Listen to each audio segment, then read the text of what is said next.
Let me tell you a story, but this story will be a very kind of depressing one, but I'll tell you.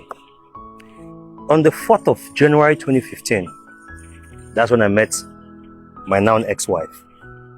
I engaged her on the 19th of March 2015. And after I engaged her, I set up a nice dinner at the Red Restaurant of a hotel. I invited all my friends, big boys, everybody, 2015. And guess what? She didn't turn up. She had dropped the rings and left.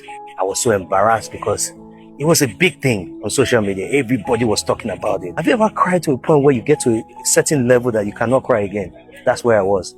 I couldn't stay in my house. I ran away and went to Nyanya's house to see if I could find her because she disappeared. Nobody knew where she was. Finally called me that they found her. And after they found her, I started asking questions like, what happened? What happened? What happened? Nothing. I checked into a hotel. I don't know how she knew my room, but I knew that somebody knocked on the door on the 21st of March 2015.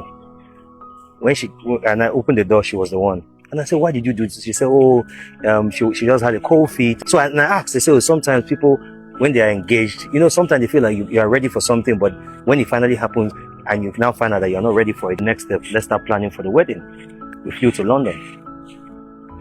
Got to London, we stayed in London for about a week. We landed in Nigeria back from London on the 6th of April 2015. That day was AY Life.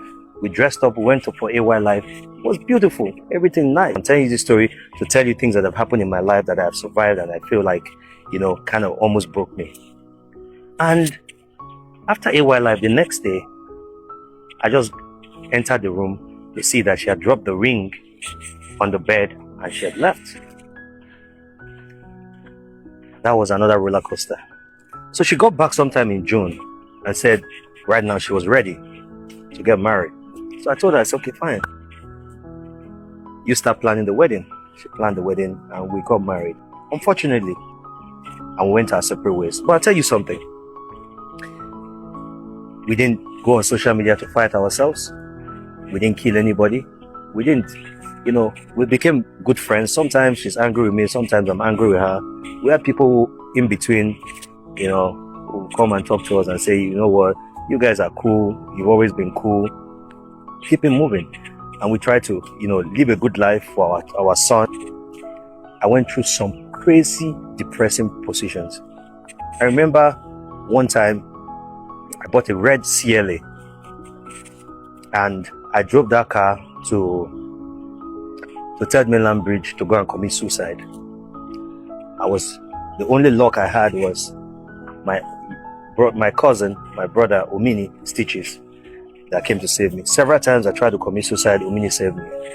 Because I was so embarrassed, I didn't know what to do. I felt like, what have I done to deserve all of this? I had a good career going for myself. I had like the biggest artist in the country at the time.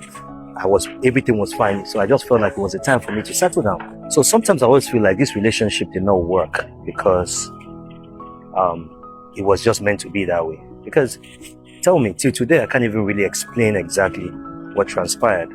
But we are very good friends. We co-parent very well. We celebrate events of our son.